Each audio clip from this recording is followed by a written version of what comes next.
Muito bem, solta o endereço para nós dessa noite aí. Atos capítulo 1, versículo 8. Que bom, né? Hoje a igreja está bonita, apesar de algumas faltas, né?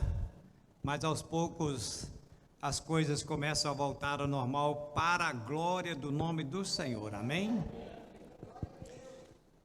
E para não atrapalhar o meu editor-chefe lá, eu vou falar de novo. Atos capítulo 1, versículo 8. Você chegou lá? Muito bem, eu vou ler na versão da Almeida atualizada.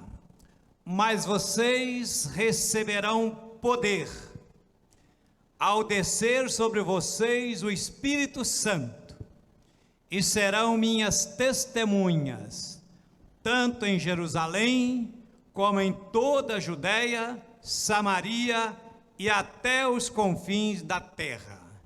Eu queria ouvir as vozes femininas. Vamos lá, no 3. 1, 2...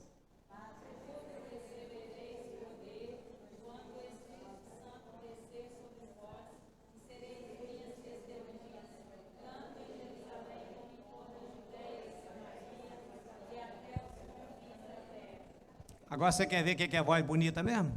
Isso aí saiu meio xoxo. Vamos lá, dos homens. Todo mundo, no 3. 1, 2...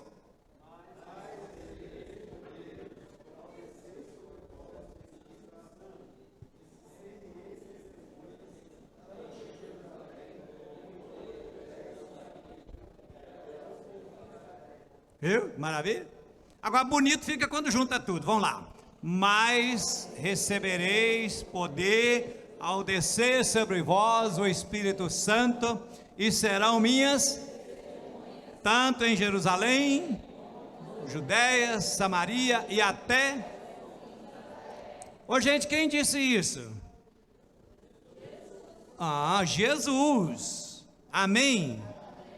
Então, Jesus diz assim, na minha versão, mas vocês receberão poder. Algumas versões dizem assim, mas virá sobre vós a virtude do Espírito Santo. Então diz assim, está falando comigo. Vocês estão aí? Boa noite, gente. Amém? Beleza?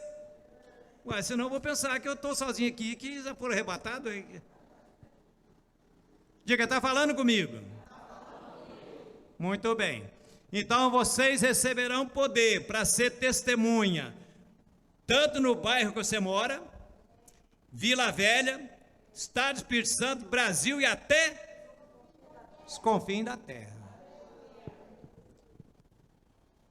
Então o Senhor Jesus disse que haveria um sinal para aquele, quando o Espírito Santo viesse sobre uma pessoa. Qual é o sinal? Vocês receberão poder. Poder para quê? Para ser testemunha. Então esse é o nosso assunto. Solta para nós aí, Rafa. Fala para mim. Ser-me-eis testemunhas. Não é isso que Jesus falou? Ser-me-eis testemunha. Querido, eu quero então nessa noite analisar com você essas duas palavras-chave desse versículo. A palavra poder e a palavra testemunha. A palavra poder, né, no seu original, no grego, significa dunamos, que também quer dizer dinamite. É de onde vem a palavra dinamite. Eu gosto de pensar em dinamite, porque dinamite, você não usa dinamite na areia ou numa terra arada, numa terra fofa. Dinamite, pelo seu poder que tem, ela só é usada nas rochas mais duras que pode existir, fazendo com que ela se torne em pedaços, divide em vários fragmentos. Esse é o poder de uma dinamite. Jesus está dizendo, olha, vocês vão receber esse poder. Ou seja, o poder do Espírito Santo é para as coisas duras, para as coisas difíceis, para as coisas impossíveis. Para isso, só há um único poder e nenhum outro é superior ao poder do Espírito Santo. Eita glória! Mas a outra palavra que eu quero analisar também é a palavra testemunha. O que é uma testemunha? Testemunha é uma pessoa que dá um relatório, testemunho daquilo que ela viu ou ouviu. E no grego, a palavra usada para testemunho é a palavra martos, de onde vem também a nossa palavra Marte. Então, querido, olha que coisa bonita. Significa que uma pessoa, uma testemunha, ela está preparada para ir até as últimas consequências no seu testemunho. Em outras palavras, Jesus está dizendo que aquele que tem o Espírito Santo de Deus, quando viesse sobre ele o Espírito Santo, elas teriam poder, inclusive, para morrer.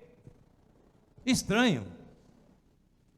Porque deveria dizer poder para viver, mas Jesus diz, vocês receberão poder para morrer. Querido, o que significa isso? Significa que o cristão é alguém que no intuito, no desejo de ser uma testemunha de Cristo, ele vai até a morte se preciso for. Devia ser um aleluia mais forte, né?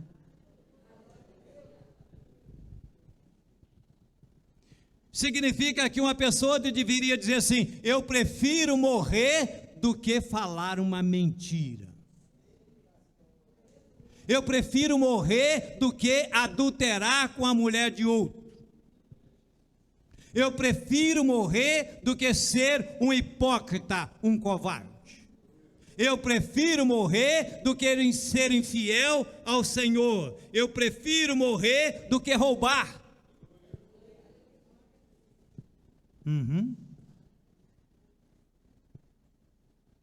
Aí nós vamos entender, querido, quando para mim foi Paulo, escrevendo aos Hebreus, lá no capítulo 12, verso 4, dizendo assim, na luta contra o pecado, vocês ainda não resistiram até o sangue, ou seja, ainda que vocês tenham que pagar com sangue, mas vocês deveriam lutar firmemente contra o pecado, para ser testemunhas do Senhor. Isso é ser um mártir verdadeiro. Pedro negou o Senhor Jesus, nós sabemos disso, antes de receber o poder do Espírito Santo, antes do Pentecostes. Mas depois que ele recebeu o poder, querido, jamais nós vemos na palavra de Deus ele negando a Cristo. Muito pelo contrário, ele estava disposto mesmo a morrer por ele, o que verdadeiramente aconteceu, segundo consta. E ainda chegou a um ponto de dizer, olha, quando foram crucificar, ele disse, não, eu não sou digno de morrer da forma que morreu meu Senhor, se vão me crucificar, que seja de ponta cabeça, ou seja, de cabeça para baixo.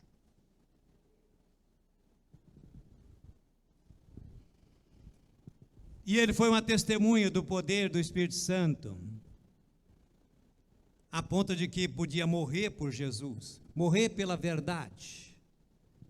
Ele tinha esse poder, todos eles tinham.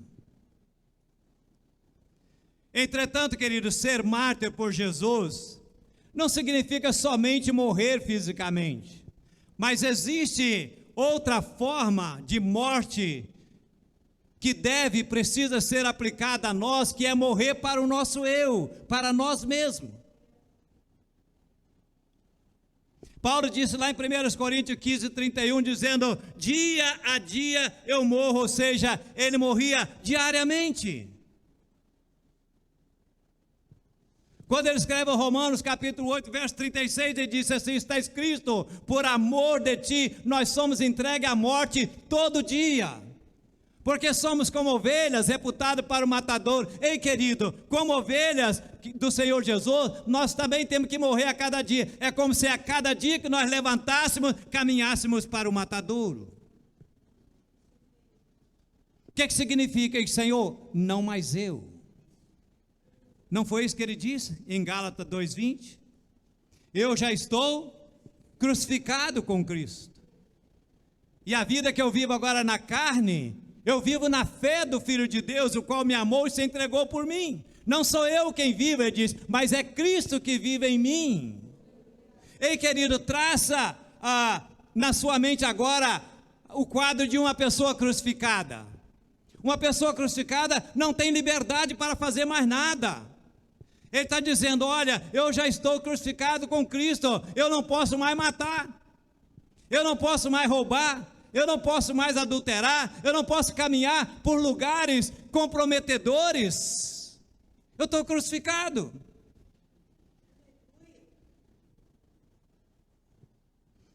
Querido, o próprio Senhor Jesus morreu no Getsêmani. Quando ele suou, o seu suor se tornou-se em gotas de sangue, ele vira para o Pai e diz, Pai, não a minha vontade, mas a tua vontade, ou seja, eu para mim já morri. Antes de Jesus ser morto na cruz, ele já tinha sido morto para ele mesmo. E é assim que nós precisamos, querido, morrer para nós mesmos, negar a nós mesmos. E Jesus disse isso, olha, se você está disposto a me seguir, negue-se a si mesmo e tome a sua cruz a cada dia e me siga. Você entende isso, querido? Isso é ser testemunha. Não é mais você. O mundo não tem mais atração para você. Nada te empolga nesse mundo. Paulo disse, já ressuscitaste com Cristo, vocês não tem que pensar mais nessas coisas desse mundo, vocês têm que pensar nas coisas do alto. Mas lamentavelmente nós sabemos que muitos só pensam na coisa daqui. E olha, querido, eu vou dizer para você, é a coisa mais difícil, é isso, é negar o nosso eu, é morrer para nós mesmos. Alguém já disse que é possível a gente domar qualquer fera, qualquer besta feroz, mas domar a nós mesmos é muito difícil. Porque o nosso eu sempre é tendencioso a fazer a nossa vontade.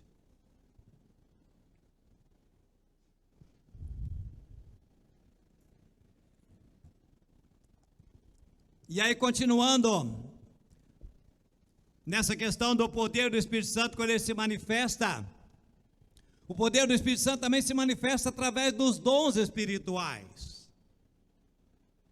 Pedro e João, quando foram ao templo orar por volta das 3 da tarde, era costume deles.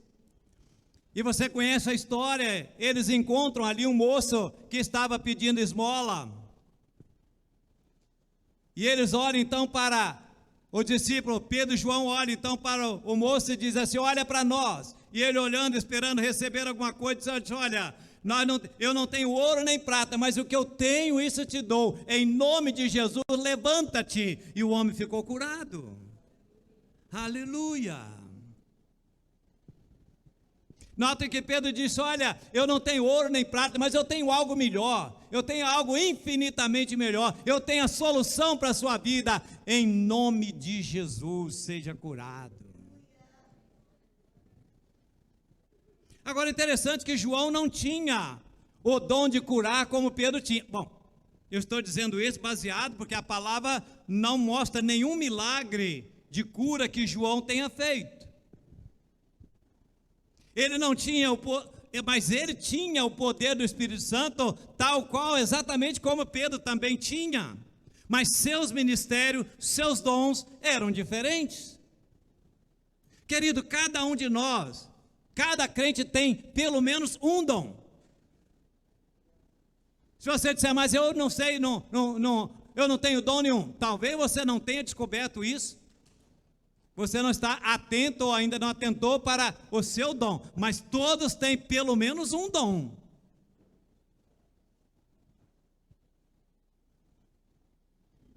E esse dom, querido, seja ele qual for, seja de misericórdia, dom da fé, de amar, de língua, de interpretação, de cura, seja do que for, tem que ser, esse dom é para que você possa testemunhar do poder de Jesus na sua vida e na vida dos outros.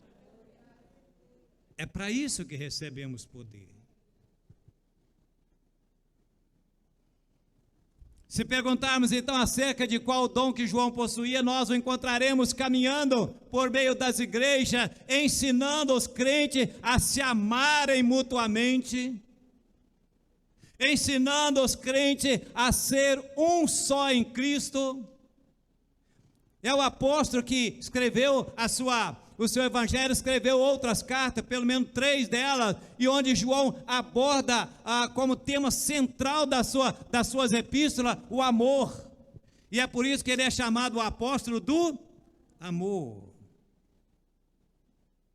João experimentou o poder do Espírito Santo de tal forma que ele escreveu essas cartas para dar o testemunho. E na sua primeira, quando ele escreve, no capítulo 3, se você quiser ir lá bem, senão você acompanha comigo, na primeira de João, capítulo 3, a partir do verso 6, ele diz assim, olha, presta atenção nessa leitura, querido, qualquer que permanece nele não vive pecando. Qualquer que vive pecando não o viu e nem o conhece.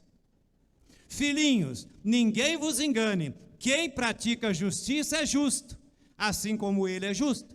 Quem pratica o pecado é do diabo, porque o diabo vive pecando desde o princípio.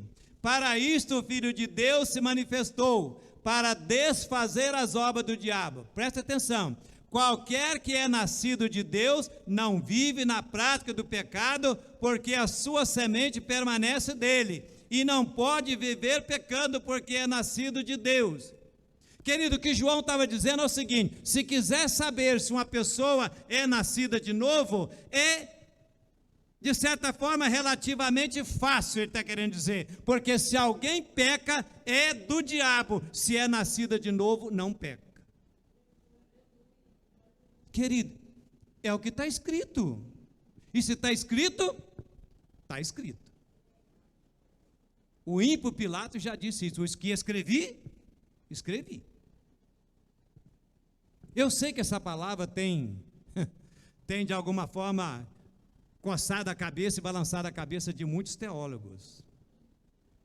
Alguns chegam a dizer, mas João não devia falar assim. Querido, eu sei que é uma palavra dura, está escrito.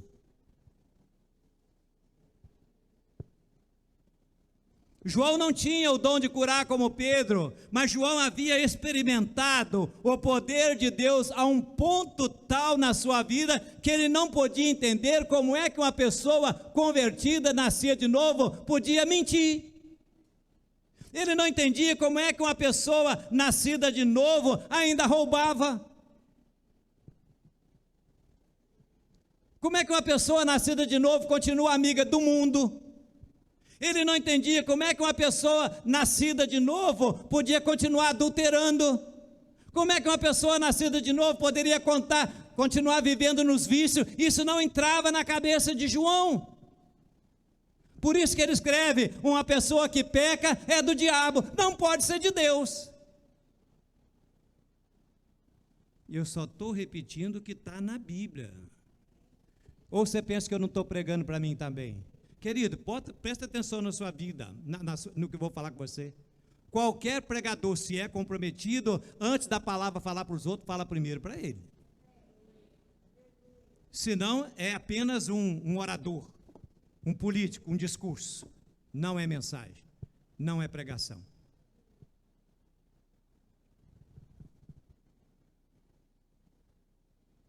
João havia experimentado o poder de Deus de tal ponto na sua vida, querido, que ele não mais concebia como é que uma pessoa que tinha nascido de novo, uma pessoa que tinha recebido o poder do Espírito Santo, não conseguia ser vitorioso sobre o pecado, porque esse, querido, é o maior milagre, essa é a maior transformação na vida de uma pessoa, quando o Espírito Santo enche você e você seja vitorioso contra o pecado.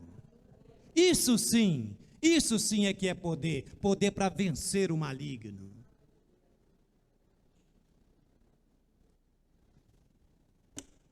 Para nós, muitas vezes vemos uma pessoa que está falando em língua estranha e dizemos que ele está cheio do Espírito Santo. Ainda que esteja com a sua vida cheia de mentira, ainda que esteja com a sua vida vivendo na imoralidade. Isso nunca esteve tão longe da verdade.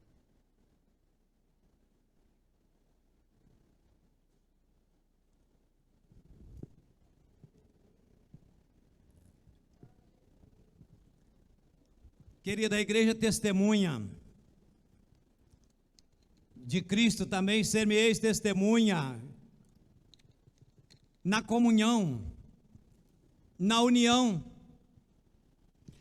Quando nós estudamos e lemos o livro de Atos, nós vemos que o poder do Espírito Santo fazia com que isso acontecesse na igreja primitiva.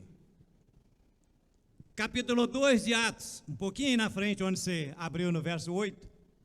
A partir do verso 42, se você não quiser chegar lá, me acompanhe aqui, por favor, atentamente.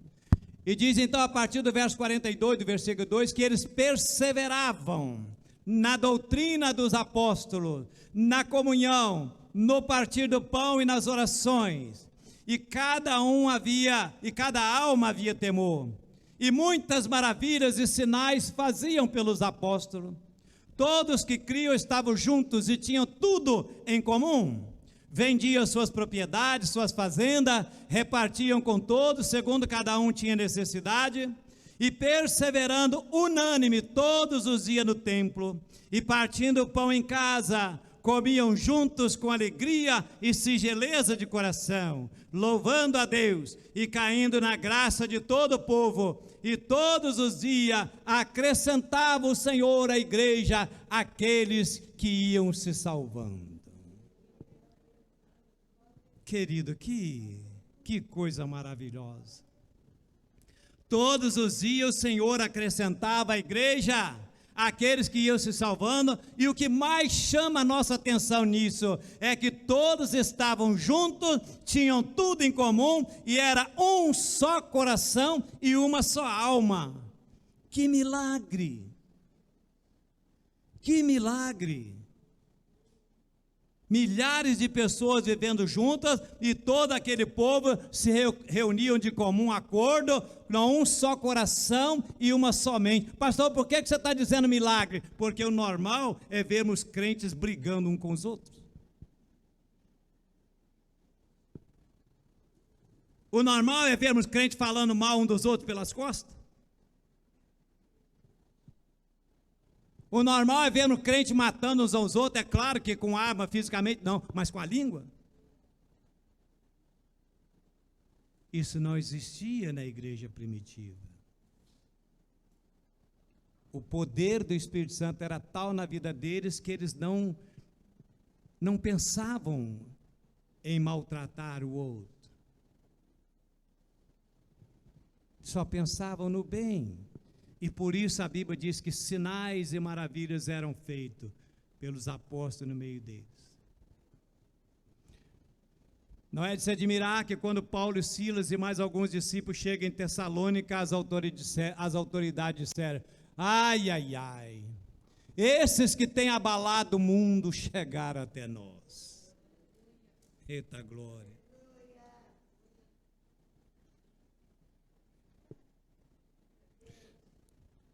Sabe, eu fico pensando que nunca existiu uma época de tantos cultos, tantas reuniões de orações como nós vemos hoje. Você tem culto o dia inteiro, liga rádio, televisão, igrejas abertas, nunca se viu tanto. Querido, entretanto, o mundo não tem sido abalado.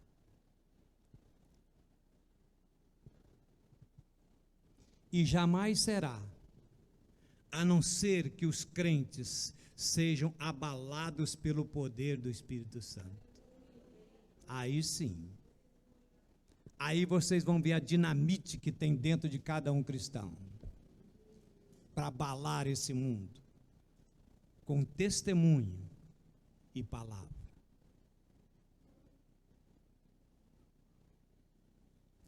Nós oramos, mas não abalamos o mundo. O pior é que às vezes o mundo é que nos abala.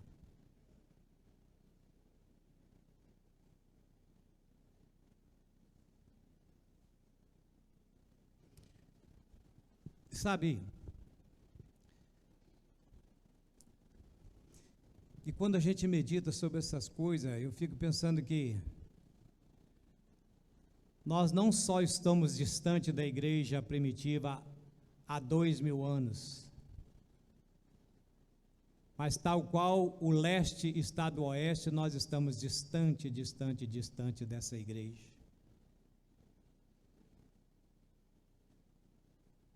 Que diferença nossa daquele povo. Nós vemos que Jesus, para eles, não era apenas um passatempo. Que Jesus, para eles, não era algo apenas para o final de semana. Mas que Jesus, querido, fazia parte, era a própria vida deles, ou seja, cada dia Jesus era o seu tudo.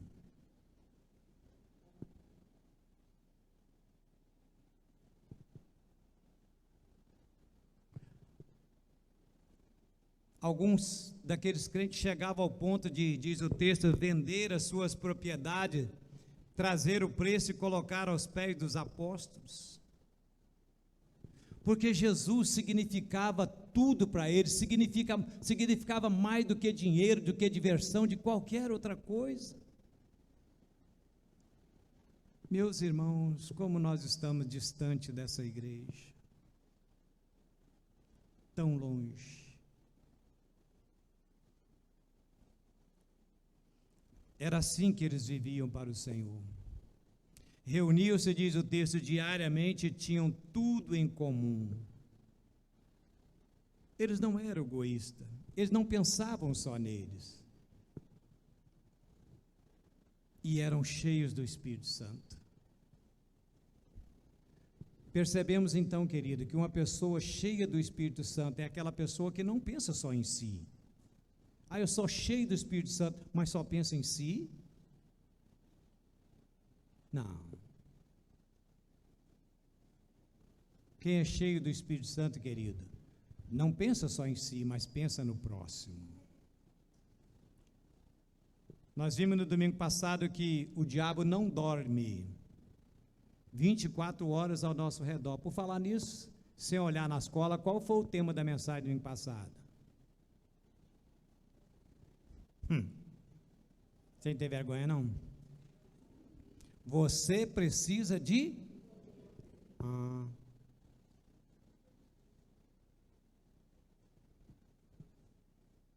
O diabo quer encher os nossos corações para nos levar a proceder de forma errada, contrária à vontade de Deus. Por isso que a Bíblia diz assim: não deis lugar ao diabo. Querido, não deis lugar ao diabo. Está escrito em Efésios 4:20, 4:27. Mas olha, está falando para crente.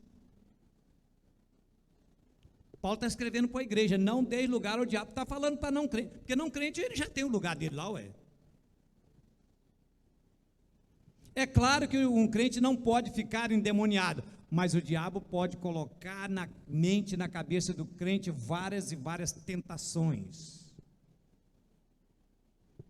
Isso aconteceu na igreja primitiva, nessa igreja, cuja igreja nós estamos falando. Lembra de Ananias e Safira? Todos conhecem essa história. Ananias e Safira haviam concordado entre si, porque viam Barnabé e outros fazendo isso, que a Bíblia está relatando, que eles vendiam as propriedades, traziam, colocavam aos pés dos apóstolos para que houvesse uma distribuição legal. Talvez seja isso que o comunismo quer fazer, mas sem Jesus não funciona. E eles então concordaram que fariam isso, venderiam a propriedade. Talvez até tenham orado por isso. E Deus manda um comprador.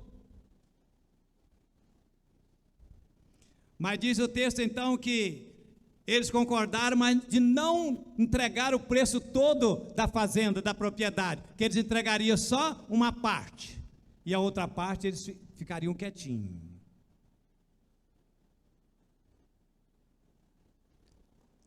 Sabe, querido, a gente precisa tomar cuidado com algumas coisas.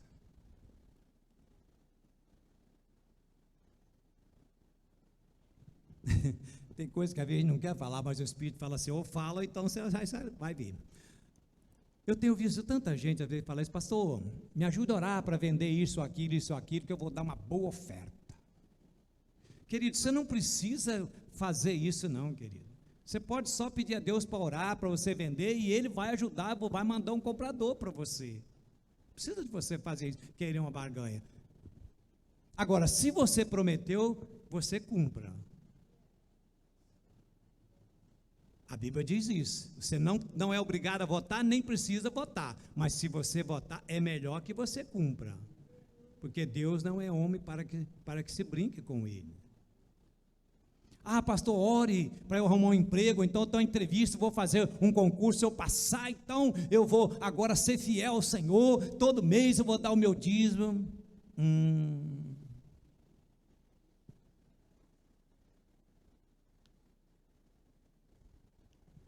Ok, então Ananias se foi com o dinheiro. Quando ele chegou, entregou o dinheiro a Pedro, o Espírito Santo de Deus tocou em Pedro, e Pedro disse assim, tem alguma coisa errada. Ananias, por quanto você vendeu a fazenda? Portanto, está tudo aí. Tiramos nem um centavo. Receber, está tudo aí. E aí o Espírito Santo de Deus, através de Ananias, falou assim, através de Pedro, disse, Ananias, a fazenda não era sua? Uhum. Alguém te pediu alguma coisa? Não. Se você vendesse, o dinheiro não era seu? É. Fizesse dele o que você quisesse fazer. Ninguém te pediu nada disso. Mas por que você mentiu ao Espírito Santo de Deus? Olha bem, querido. Olha bem. Não está mentindo para Pedro. Você mentiu ao Espírito Santo de Deus. Quem foi que colocou isso no seu coração? E quando Pedro acaba de falar isso, Ananias caiu morto.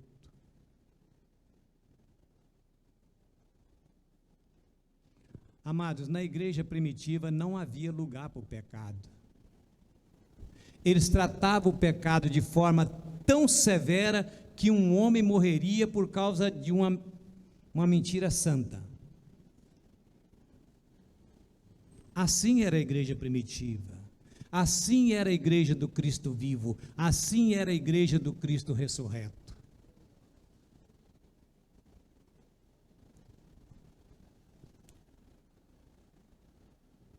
Sabe, às vezes eu me pergunto se nós podemos nos chamar de igreja de Cristo.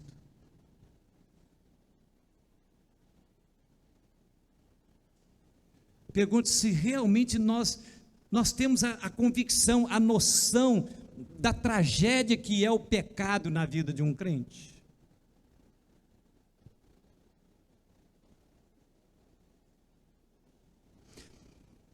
Na igreja primitiva, querido, um homem pecou contando uma mentirinha que talvez nós considerássemos isso uma mentira santa, mas aquele pequeno pecado foi tratado de forma tão severa que ele precisou morrer.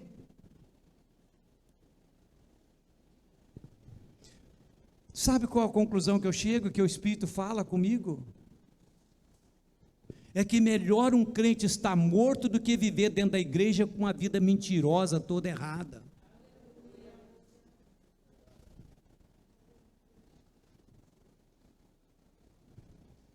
E eu fico pensando, o que é que nós estamos fazendo hoje como chamada igreja de Cristo? Como é que nós estamos vivendo? Servindo, adorando ao Rei dos Reis, ao Senhor dos Senhores, com pecado no nosso meio, com a vida toda errada?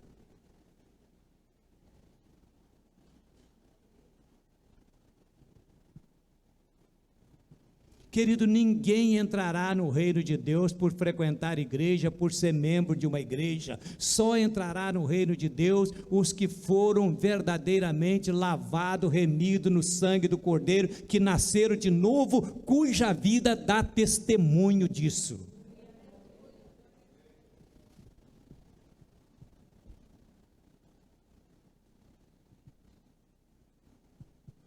3 horas depois chega a Safira, a mulher dele. Eu não me conformo com isso. 3 horas depois. Ela podia ter pensado, 3 horas, gente. Ela podia ter pensado, sabe de uma coisa? Não vou entrar nessa, não.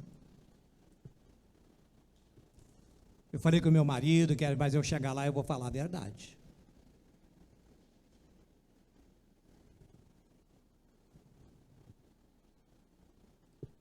Alguém pode até dizer, mas eles tinham combinado, ela tinha que ser fiel ao marido dela. Deixa eu falar uma coisa para você, mulher. Você deve, inclusive nós ouvimos na IBD, você deve, faz parte, é da palavra, que você seja submissa, que você seja obediente, que você seja fiel ao seu marido. Enquanto isso não confrontar com a palavra de Deus, que a partir do momento que entrar com coisa errada, você diz, estou fora. Melhor agradar a Deus do que...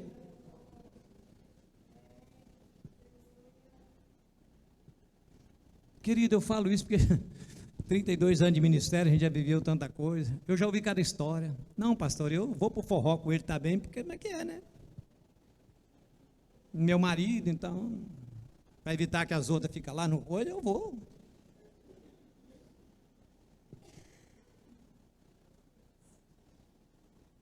O marido fez uma coisa que ela está vendo que está errada. Mulher, é isso mesmo? Eu fico do lado do meu marido, então fica infeliz, você vai ver as consequências.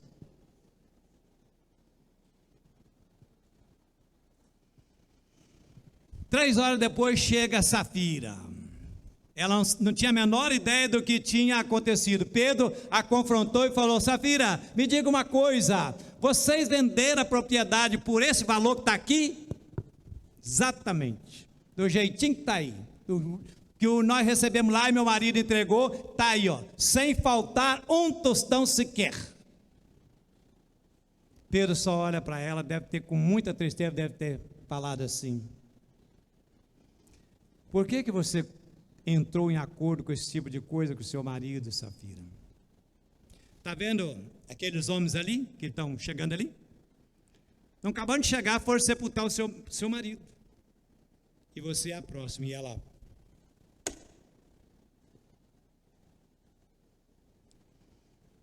Amados, na primeira igreja, na igreja primitiva, era assim. E eu pergunto, querido, se houvesse uma igreja tal como essa hoje na nossa área, alguém se atreveria a ser membro dela?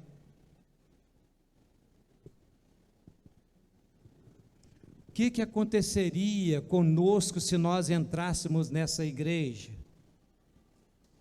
Com as nossas mentirinhas, com nossos pecadinhos de estimação, que às vezes nem são tão mentirinhas, nem são tão pequenininhos assim. E eu pensei comigo, graças a Deus, que não existe. Graças a Deus que eu não vivi naquela época. Porque senão eu teria obrigação de sair dizendo, ó, você quer ser membro daquela igreja, você está querendo frequentar lá, bota a sua vida tintim por tintim em ordem com Deus, porque senão você já sabe o resultado.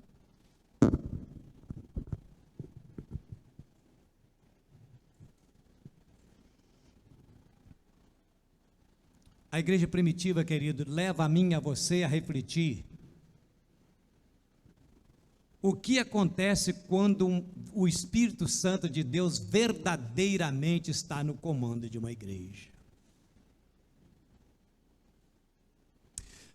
O problema é que conosco é que nós lemos esses relatos superficialmente, amamos, eu por exemplo amo o livro de Atos, história da igreja, eu amo, acho lindo, mas nós pegamos a parte dos milagres, do poder do Espírito Santo, das maravilhas que eram feitas, da ousadia dos apóstolos, mas nós esquecemos, querido,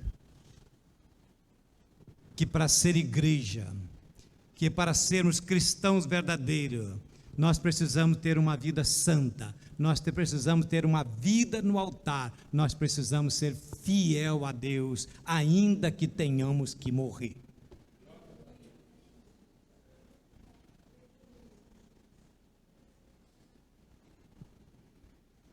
Ou então, outra coisa aconteceria, se existisse uma igreja dessa hoje, talvez seriam expulsos da cidade, rejeitados. chamados de fanáticos, extremistas, sem amor, não conhece a graça. Hoje em dia, querida, entrou a era da graça, todo mundo acha que, não, estamos na era da graça. Uma graça barata, uma graça que não requer nada. Eu não conheço essa graça. Ou então, por outro lado, ao que nós observamos hoje, possivelmente muitos líderes de igreja, quando Ananias chegasse com aquela dinheirama toda, abraçava Ananias, oh meu irmão, Deus abençoe, louvado seja o nome do Senhor, eita glória, olha irmão, olha que maravilha, irmão, na próxima reunião do conselho, vou determinar que o irmão seja levantado como diácono. Não é verdade? Não importa se estivesse mentindo, não importa se estivesse com a vida toda errada. Pedro não disse isso. Não sei, não está escrito, mas talvez Pedro até tenha dito: para o diabo você, com o seu dinheiro.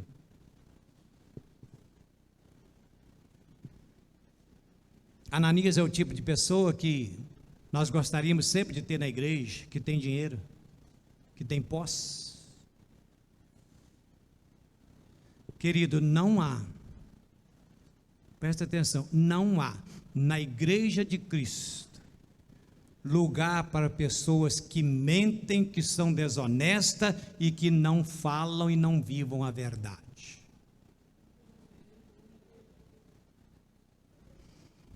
Ok, voltando lá então ao capítulo 3 de Atos, Atos 3, verso 4, onde nós lemos a respeito do episódio de Pedro e João, que encontraram um aleijado, ali na porta do templo, chamada Formosa. Pedro e João então chega para aquele mendigo que estava ali, e diz assim: olha para nós. E a Bíblia diz que ele olhou para eles, esperando receber alguma coisa, e aí Pedro disse: não tenho dinheiro nem prata, mas o que eu tenho, isso te dou, em nome de Jesus, levanta e anda. Querido, vamos analisar cuidadosamente o que Pedro disse. A primeira coisa que Pedro disse foi: olha para quem, gente? Olha para nós. Olha para nós.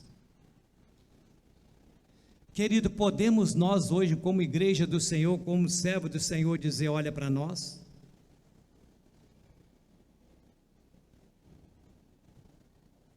Você, como pai, pode chegar para seu filho e falar assim: olha para mim, olha para a vida que eu levo, olha as coisas que eu faço. Você tem sido exemplo para eles, a ponto de poder dizer para ele: olha para mim. Você pode falar com seus empregados, com seus subordinados, dizendo: olha para mim.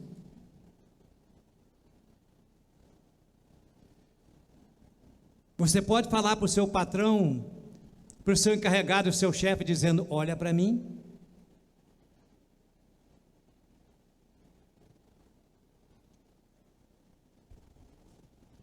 Queridos, se nós formos sinceros conosco mesmo, nós vamos chegar à triste conclusão de que poucos, muitos poucos, podem dizer como Pedro.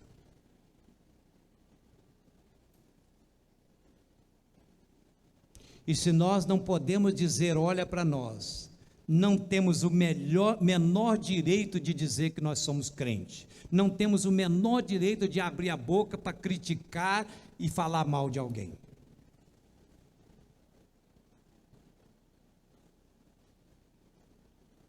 Pastor, mas hoje você tirou o dia para bater na gente. Querido, você não apanha do pastor, eu falo isso aqui sempre, você apanha de Deus se a sua vida estiver errada.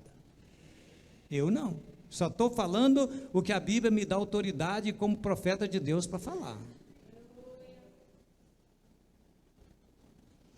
Pedro disse: não tenho ouro e nem prata.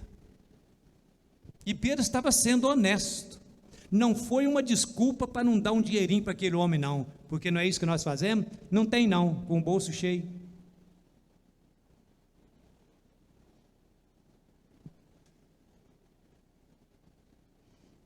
Pedro foi sincero: eu não tenho prata e não tenho ouro, Mas eu tenho algo mais precioso. Eu tenho o poder do Espírito Santo.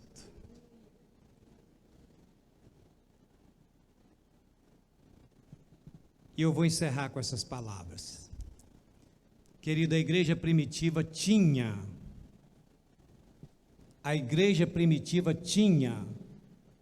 o que nós não temos mais. Lamentavelmente. Perdeu-se algum lugar ao longo do caminho. E o que eles não tinham, nós temos: dinheiro.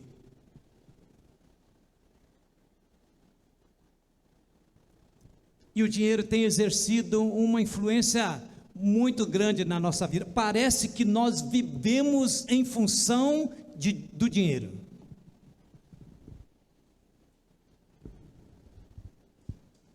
Querido, não há nada de mal ter dinheiro, nada. Dinheiro é bênção. Se está incomodando você, pode dar para mim. Mas o problema, querido, é quando o dinheiro começa a ser o nosso Senhor e não nós sermos o Senhor do dinheiro. Aí ele começa, querido, a agir na nossa vida de tal forma que leva muitos crentes a mentir. Falei da mentira de Ananias, a mentir. Querido, Deus sabe quanto você ganha, meu filho. Claro que sabe.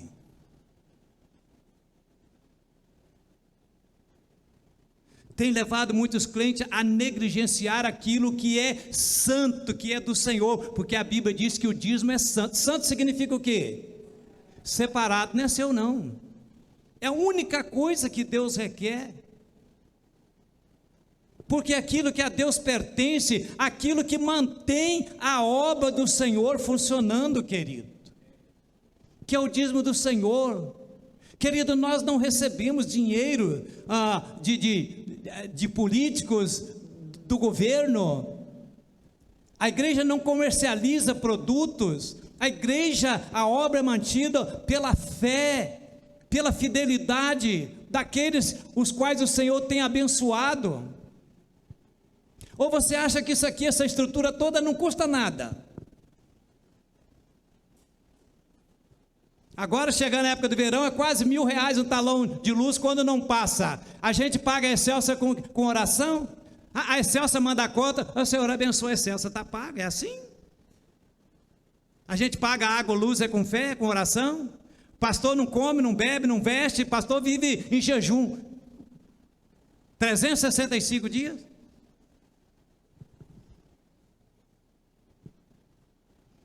Às vezes eu fico incomodado de dizer essas coisas, mas eu não tenho que ficar incomodado, nem pedir perdão a você por falar isso, porque estou debaixo da autoridade divina, e estou dentro do que a palavra está dizendo. Se não comove você, a mim comove.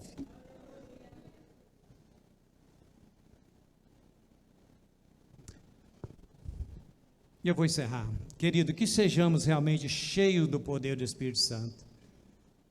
Esse foi o texto inicial: recebereis a virtude do Espírito, o poder do Espírito, e ser-me-eis. Leva essa palavra com você. Você tem sido testemunha. A pessoa pode olhar para você e dizer: ali verdadeiramente está um servo de Deus, um crente salvo, remido em Jesus. Que Deus nos abençoe. Amém? Fique em pé.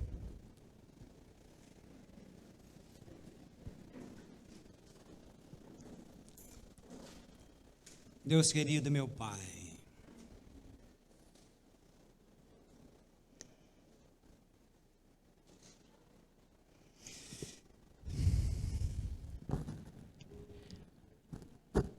Deus de poder,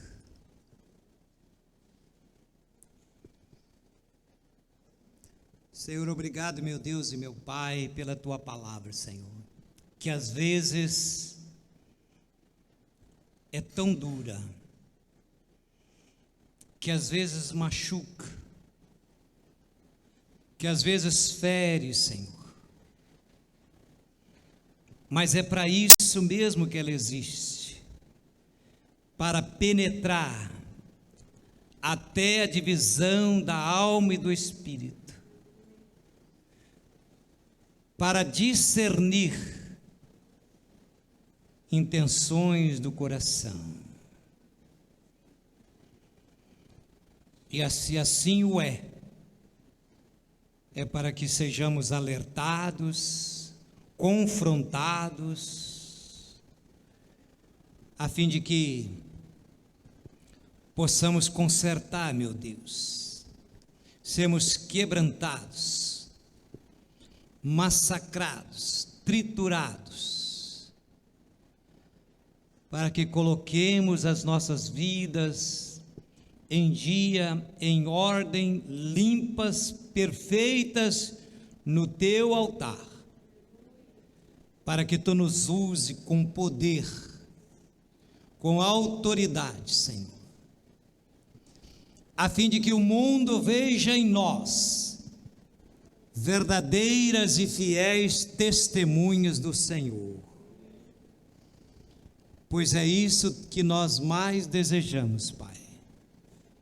É isso que mais almejamos.